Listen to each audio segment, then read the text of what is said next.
Irmãos queridos, hoje nós vamos dar início a uma nova série de mensagens. E que bom que você está aqui para pegar logo o começo. As crianças já ouviram, já conhecem a história de José do Egito, não conhecem, crianças? Lembra de José? Foi vendido pelos irmãos, vai parar lá no Egito, tanta coisa acontece. Nós vamos olhar para essa história e nós vamos ver que é uma história que não é, acima de tudo, sobre José. Vocês vão aprender sobre quem é essa história. Gênesis capítulo 37, abra a sua Bíblia, nós vamos iniciar hoje uma jornada, iniciando no capítulo 37, e se Deus permitir, nós iremos até o capítulo 50, até o final de Gênesis, olhando para essa história. O tema que nós demos para esta série é Conduzidos pela Providência. Sugestão do reverendo Wellington, Conduzidos pela Providência.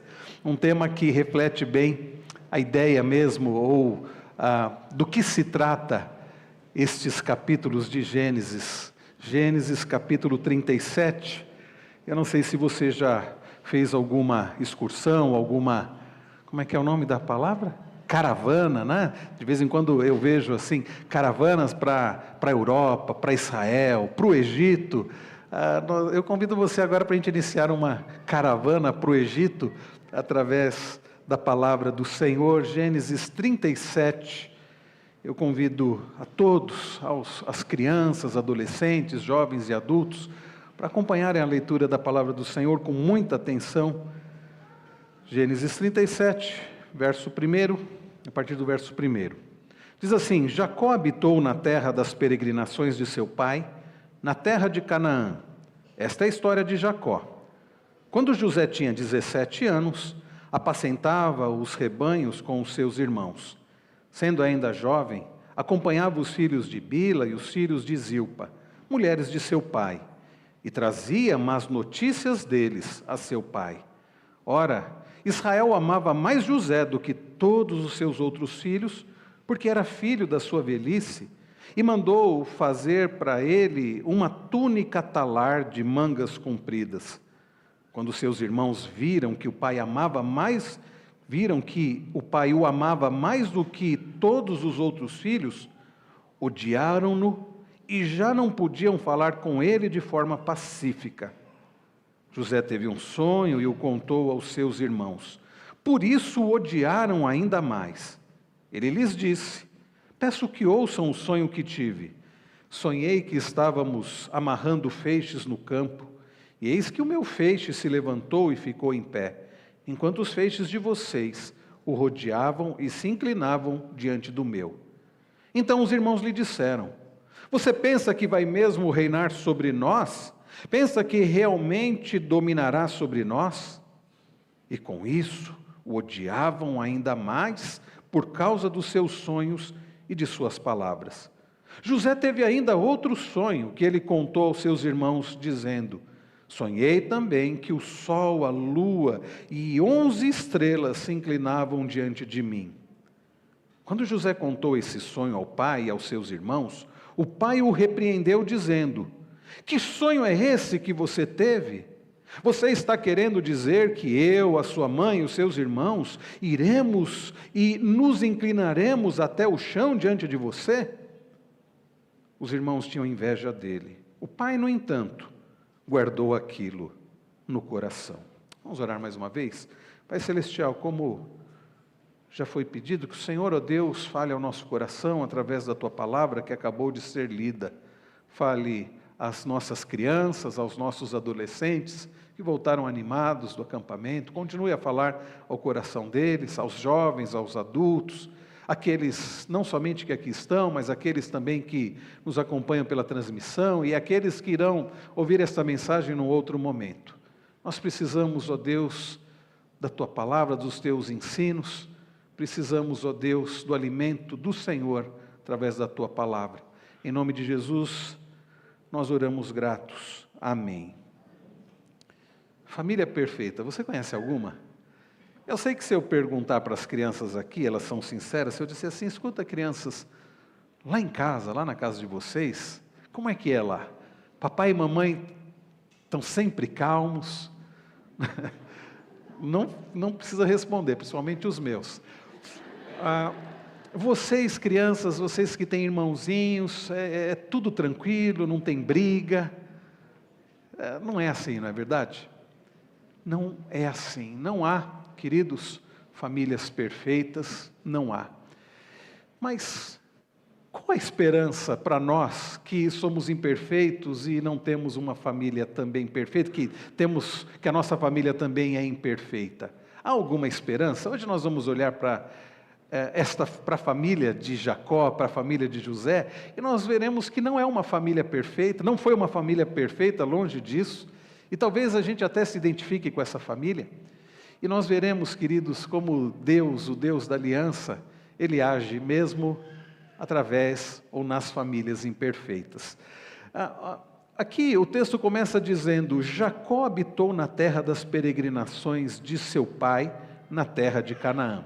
Nós tivemos há cerca de uns 3 anos atrás, uma série conduzida pelo reverendo Cleiton, nos cultos da manhã aqui, uma série chamada O Deus de Nossos Pais. Alguns de vocês que aqui estão acompanharam esta série. O reverendo Cleiton expôs, juntamente comigo, o reverendo Wilson, nós fizemos a exposição de Gênesis, os capítulos que trataram da história de Abraão, Isaque e Jacó. Nós tivemos ao longo de muitos meses a exposição desses capítulos de Gênesis, que tratam da história de Abraão, Isaque e Jacó, ou seja, a história dos patriarcas. Se você não acompanhou essa série, depois corre lá no YouTube e assista esta série, é uma série muito edificante. E nós aprendemos lições preciosas, mas lições, acima de tudo, não sobre Abraão, Isaque e Jacó.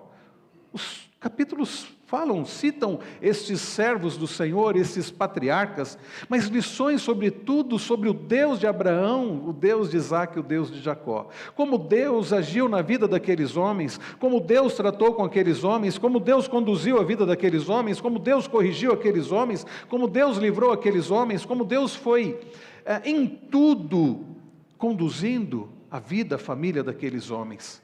E agora nós chegamos aqui no capítulo 37 e lemos que Jacó habitou na terra das peregrinações de seu pai, na terra de Canaã.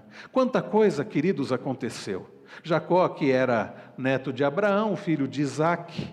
Jacó, que fez tantas coisas erradas. Eu quero aproveitar o sermão de hoje para apresentar para vocês, para falar um pouquinho sobre a história dessa família, ou sobre em geral aqui, os membros dessa família. Então o texto começa falando de Jacó, o pai dessa família. Quem foi Jacó? Bom, nós não vamos ter tempo para falar tudo sobre Jacó, por isso eu digo, acompanhe lá a série O Deus de Nossos Pais. Mas Jacó não era um pai perfeito e não tinha sido uma pessoa perfeita. Quanta coisa Jacó fez. Jacó ficou conhecido como enganador, ainda que dizer que o nome Jacó significa enganador, eu creio que é forçar um pouco, porque a ideia de Jacó é aquele que segura no calcanhar. Quando Jacó veio ao mundo, ele tinha um irmão gêmeo, Esaú, e Esaú nasceu primeiro, mas Jacó já veio segurando no calcanhar do seu irmão. E Jacó, ao longo da vida, fez muitas coisas que, certamente, ao final da sua vida, ele não tinha do que se orgulhar. Foi alguém que procurou levar vantagens tantas vezes, alguém que enganou tantas vezes, alguém que enganou o próprio pai. Na hora do pai abençoar, e deveria abençoar o primogênito, Esaú, Jacó dá um jeito lá, com a ajuda da sua mãe, que também não tinha sido nada perfeita, e ele vai lá e engana o pai para receber a bênção do pai. Já imaginaram isso? Enganar o próprio pai? Este foi Jacó. Ele que se afastou do Senhor, mas o Senhor, que é um Deus fiel, que é um Deus zeloso, que é um Deus amoroso, que é um Deus cujo amor nunca houve igual, como nós cantamos há pouco, tratou com este homem Jacó. E agora nós lemos sobre Jacó, alguém que não havia sido um filho perfeito, alguém que longe de ter sido um irmão perfeito, muito pelo contrário. Agora o texto fala que ele está justamente na terra das peregrinações do seu pai, ou seja, na terra prometida. Eis Jacó em Canaã, depois de ter andado por tantos lugares, depois de ter tentando andar longe de Deus, mas é claro, Deus nunca esteve longe dele. Agora nós lemos Jacó habitando na terra das peregrinações de seu pai. Como eu disse, a história da família de Jacó não é uma história de pessoas perfeitas. O seu avô não havia sido perfeito. Abraão havia falhado. A sua avó havia falhado. Os seus pais haviam falhado. Isaac e Rebeca. Como eles haviam falhado. E agora nós vemos Jacó aqui, na história de Jacó, nós vemos que ele não havia sido, nós sabemos pelos capítulos anteriores, ele não havia sido um filho perfeito, ele não havia sido um irmão perfeito, e agora nós vemos que ele também não era um pai perfeito, muito longe disso. Diz o texto, esta é a história de Jacó, ainda que comece falando de José.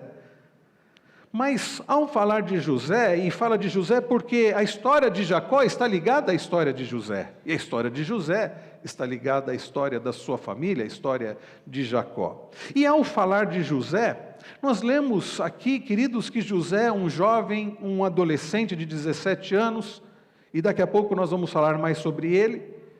Só que vejam o que diz o verso 3, ora Israel amava mais José do que todos os outros filhos. Aqui o narrador, Moisés, se refere a Jacó como Israel. Já usa o nome pactual aqui. E fala algo terrível, algo que não deveria acontecer e não deveria acontecer na casa de ninguém. Um pai que amava um filho mais do que a outros filhos. Israel amava mais a Jacó do que a todos os outros filhos, porque era filho da sua velhice.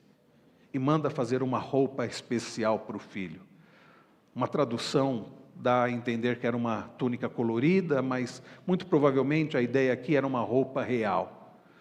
Irmãos, percebam o mal que esse pai está causando dentro de casa, fazendo diferenciação entre os filhos. É verdade que não dá para tratar todos os filhos de forma igual, porque os filhos são diferentes. Mas isso não significa que um pai deva amar um filho mais do que o outro, deva tratar de forma, digamos assim, dar privilégios para um em detrimento do outro. O amor deve ser igual. Deus nos dá essa responsabilidade. E eis Jacó, que havia experimentado esse mal dentro da própria casa, quando ele era filho, quando ele foi tratado de forma diferente pelo seu pai. Nós lemos, queridos, na Bíblia que os pais de Jacó fizeram essa mesma diferenciação. Jacó era o filho queridinho de Rebeca, enquanto Esaú era o filho queridinho de Isaac. Isso criou um mal terrível. Jacó pôde experimentar o quão terrível é um pai fazendo diferenciação entre os filhos. Jacó pôde experimentar a dor de ver o seu irmão Esaú sendo preferido pelo seu pai Isaac no lugar dele, ainda que ele tenha sido o queridinho da mamãe. Isso está errado, queridos. Uma família, meus irmãos, desestruturada, uma família onde os pais estavam agindo de forma errada, uma família onde o pai estava provocando males nos filhos, porque ao amar mais a José do que os seus outros filhos, Jacó está fazendo mal para José. Jacó está fazendo com que os seus outros filhos tivessem inveja do seu filho José. Nós lemos, irmãos, sobre Jacó, um homem que era um pai inconsequente, por vezes, um pai que agia de forma errada, provocando males dentro da própria casa. Isso serve de grande lição para nós pais.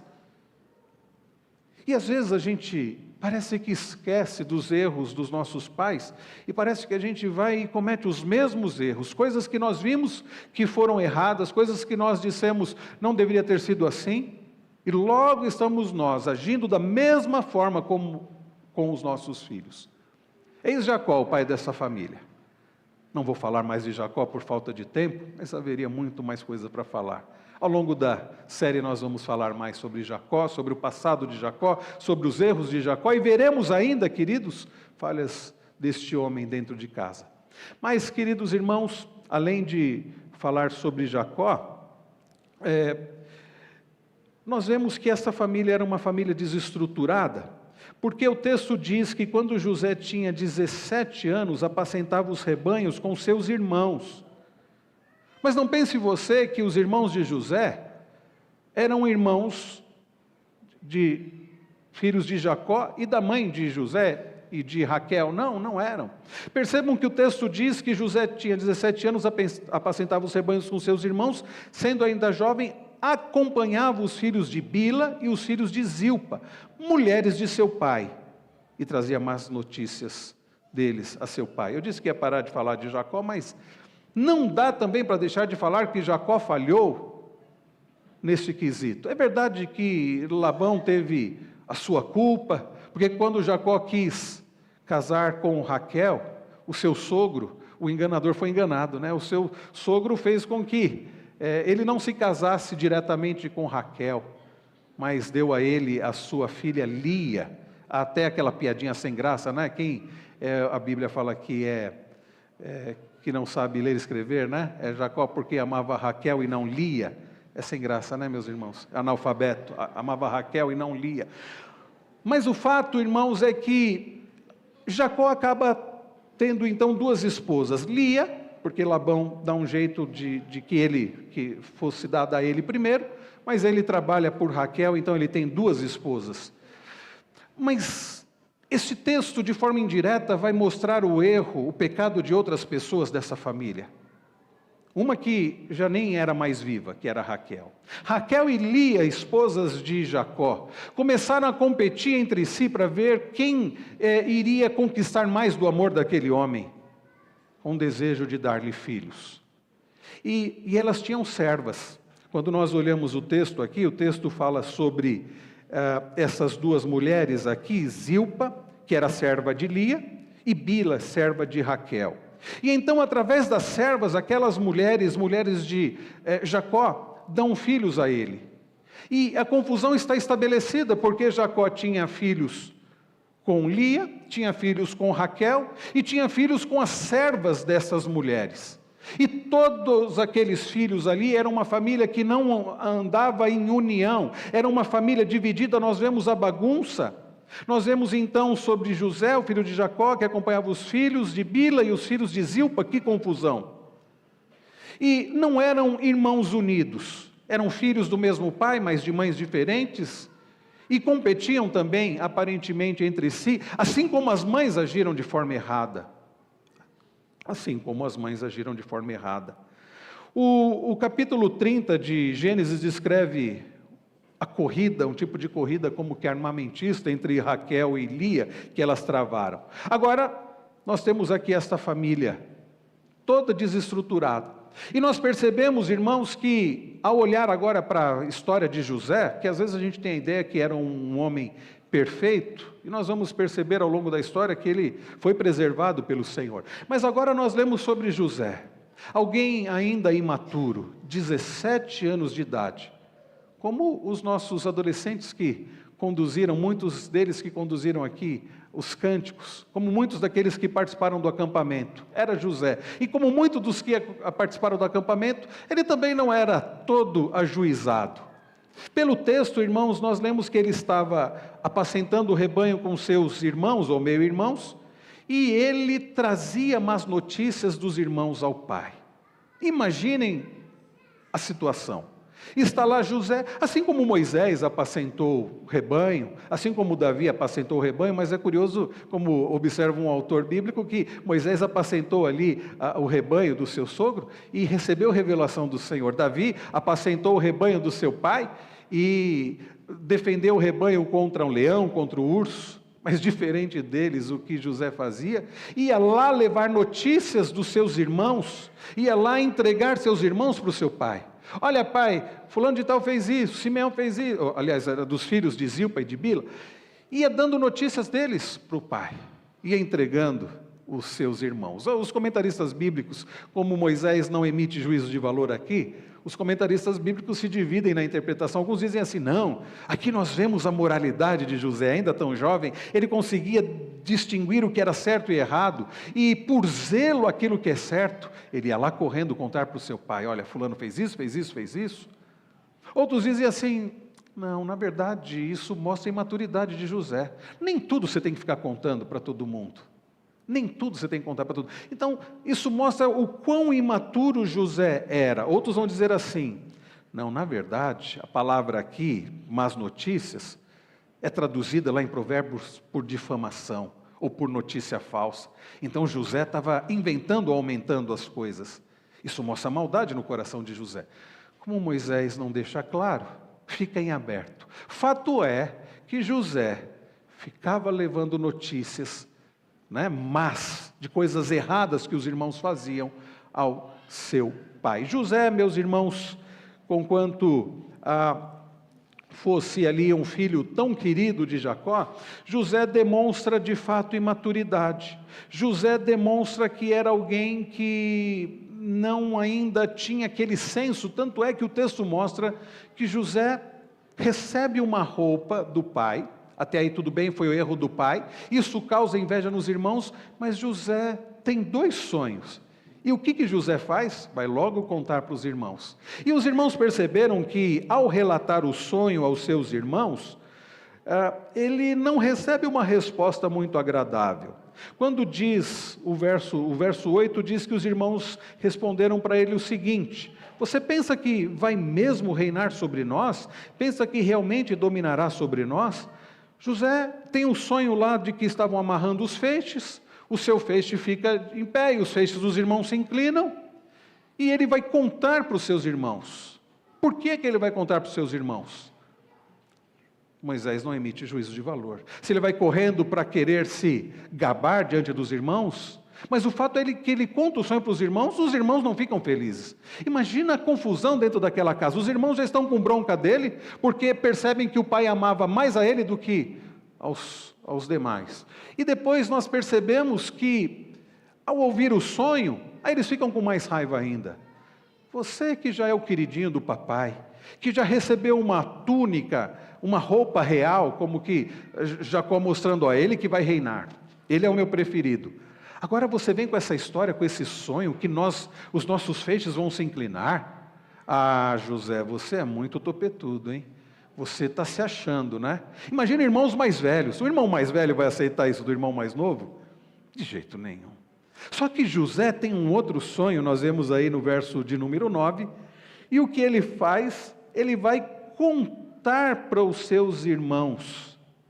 Ele vai contar, ele teve o sonho lá do sol, a lua, as 11 estrelas que se inclinavam diante dele, e José vai contar para os seus irmãos e vai contar para o seu pai. Aí, irmãos, nós vemos a resposta do pai e dos irmãos. Nem Jacó suporta isso, diz assim: escuta, menino, você acha mesmo que eu, a sua mãe, seus irmãos, vamos servir a você? Percebam, irmãos, que em tudo isso nós percebemos de fato que José, no mínimo, era alguém imaturo. Um comentarista bíblico, chamado Bruce Waltke, eu não sei se ele exagerou, mas na verdade ele está citando as palavras de Sternberg. Ele diz assim: o futuro agente porta-voz de Deus no Egito dificilmente podia dar uma impressão pior de sua aparência à primeira vista. Gabola mimado, portador de recado, fanfarrão. Gabola, vocês já tinham ouvido essa expressão, gabola? Eu lembro a primeira vez que eu ouvi, alguém dizendo, fica se gabolando, gabola. Eu fui ver o que era. Gabola é a pessoa que fica falando de si mesmo, vem de se gabar, pessoa que fica se gabando, pessoa gabola. O Sternberg diz assim: José era um gabola mimado, era um fanfarrão, o tipo de pessoa que gosta de ficar falando dos seus feitos, eu sou isso, eu sou aquilo, eu fiz isso. Bom, uma coisa é certa, José era inconsequente, mas vamos falar um pouco sobre também os irmãos de José. Quando nós olhamos aqui, não vamos falar muito sobre os irmãos de José, mas o fato, queridos, é que os irmãos de José também não eram pessoas assim, digamos, perfeitas, muito longe disso. Nós vimos aqui no texto que os irmãos de José, quando ficam sabendo, quando vem a túnica, eles ficam logo com inveja de José. Eles acabam por ter ódio. Aliás, as 2 palavras que mais aparecem aí, depois da palavra irmão, as palavras que sobressaem aí, é ciúmes e ódio. Ciúmes e ódio. Como uma família dessas, cheia de ciúmes, de ódio, vai prosperar? Então, quando nós vemos aqui que ele teve outro sonho, os irmãos estavam unidos em ódio contra o sonhador. Aliás, José aparecia, eles já diziam assim: ó, lá vem o sonhador, lá vem o sonhador. Rúben, não dá para falar dos outros 11 filhos de Jacó aqui. Jacó teve os 12 filhos, não vamos falar sobre cada um deles, mas Rúben demonstrara desprezo pela moral e pela estrutura da família, porque ele se deitou com a concubina do seu pai. Rubem acabou tendo um relacionamento com Bila, e não certamente por causa, acima de tudo, de lascívia, mas por causa de rebeldia. Simeão e Levi, eu não sei se os irmãos se lembram desta passagem, nós tratamos dela na série O Deus de Nossos Pais. Diante de um abuso que a irmã sofreu, Diná, eles elaboram um plano, eles enganam os homens de toda a cidade, e depois eles vão lá e matam todos os homens da cidade. Bom, só para a gente ter uma ideia aí dos irmãos de José. Então, queridos, isso mostra quão terrível era aquela família. Um comentarista bíblico, ele usa a seguinte expressão a respeito daquela família. As palavras-chave, daquela história, como nós falamos, é ódio, ciúme, e esta é uma ojeriza que se intensifica. Olha as palavras do comentarista bíblico. A quarta geração da semente de Abraão entra no palco da história sagrada, externamente unida pela carne e sangue. Eles são irmãos, irmãos de carne, irmãos de sangue, certamente ainda unidos pela própria circuncisão, porém interiormente dividida por ódio desleal, anelando matar José por causa do sonho que Deus havia lhe dado. Uma família, meus irmãos, cheia de problemas, ódio, ciúmes. Sobre mais quem falar sobre essa família, queridos? Bem, há alguém nessa história, que não é qualquer personagem dessa história, que talvez, crianças, vocês não tenham identificado. O pastor esqueceu de falar de alguém aí dessa história? Por que não é citado o nome aqui? Mas, queridos, há alguém nessa história que eu ouso dizer que é o personagem principal dessa história. Não é José, não é Jacó, não são os irmãos, não são as mulheres de Jacó. Raquel, inclusive, já havia morrido no nascimento de Benjamim. Estou falando do Senhor. Deus, queridos, é o personagem principal dessa história. Nós vemos aqui nessa história, nos sonhos que José teve, quem foi que deu aqueles sonhos a José? Foi o próprio Deus. E talvez você se pergunte, puxa, mas Deus sabia que a coisa já estava complicada lá naquela casa. Deus sabia que Jacó já estava fazendo diferenciação entre os filhos e que José já não era bem visto pelos irmãos, porque Jacó o amava mais do que os irmãos, do que os outros filhos. E aí vai Deus e dá sonhos a José. Será que Deus não sabia da reação dos irmãos de José? É claro que sabia. Mas por que então, como diz um autor bíblico, que Deus vai jogar mais gasolina no fogo? Deus tanto sabia das reações dos irmãos, que é Deus quem conduz a história. Tudo, meus irmãos, nessa história, os irmãos vão perceber do capítulo 37 até o capítulo 50, e vão perceber que é assim na Bíblia inteira, tudo tem um propósito. Deus, queridos, está administrando toda essa situação. Percebam, ainda que seu nome não seja mencionado na passagem, isso não significa que o Senhor não estivesse ativo. Durante, queridos, toda a narrativa sobre José, Deus é visto principalmente através dos seus atos de providência. E nós vamos perceber isso ao longo de toda a história de José. Porque, na verdade, essa não é a história de José, é a história do Deus de José. Não é a história da família de Jacó, é a história do Deus de Jacó e da sua família. Não é a história apenas do Deus da família de Jacó, mas é a história do nosso Deus. Não é a história apenas daquela família, mas da família da fé, da igreja do Senhor, o Deus que conduz a história. Queridos irmãos, Deus conduz cada detalhe da história. Um comentarista bíblico diz o seguinte, Alan Digg, diz: Deus sabia exatamente como José responderia aos sonhos, também exatamente como Jacó e os irmãos reagiriam. Nenhuma das circunstâncias das suas vidas estiveram, nem por um microsegundo, fora do controle soberano de Deus. Este sabia o que aconteceria e como utilizaria cada fragmento da dor, do sofrimento e da disfunção para moldar as vidas de cada membro desta família, em termos de algo nobre e grandioso. Desse modo, Deus realizaria os seus propósitos redentivos para a família e, por meio dela, para o mundo inteiro. Essa história que nós estamos começando a olhar hoje faz parte de uma história maior. Nós vamos perceber, queridos, que na história de José, do Deus de José, essa história aponta para uma história maior, para uma redenção muito maior. Nós vamos ver nessa história Deus conduzindo a vida deste homem, que agora ele é descrito com 17 anos, e tudo o que vai acontecer na vida dele que vai parecer muito azar, mas nunca foi acaso e nem mesmo azar. Nós vamos perceber como Deus vai conduzir a vida dele até o Egito, para no momento certo o povo de Deus ter comida lá, e Deus então demonstrar a sua providência na preservação do seu povo. Até lá vai ser uma viagem longa, estranha, cheia de acontecimentos que ao primeiro momento parecem sem sentidos. Mas assim também, queridos, é a nossa história. O nosso problema é que nós não conseguimos enxergar o todo, nós só olhamos a parte que nós estamos vivendo. E perdemos de vista que é uma história maior. E perdemos de vista que mesmo os problemas, as dificuldades, os conflitos até dentro de casa, fazem parte de um propósito maior. E que o Deus da aliança, aquele cujo amor, nunca foi visto um amor igual assim, ele se faz presente. José é alguém que prefigura alguém muito maior do que ele, Jesus. Jesus que veio a este mundo, deixou a sua glória. Não foi que, como José deixou Canaã e foi parar no Egito. Não, ele deixou a sua glória e veio a este mundo. E não porque foi vendido, mas ele veio porque ele quis. E aqui neste mundo ele foi vendido sim, através de algumas moedas de prata, por alguém chamado Judas.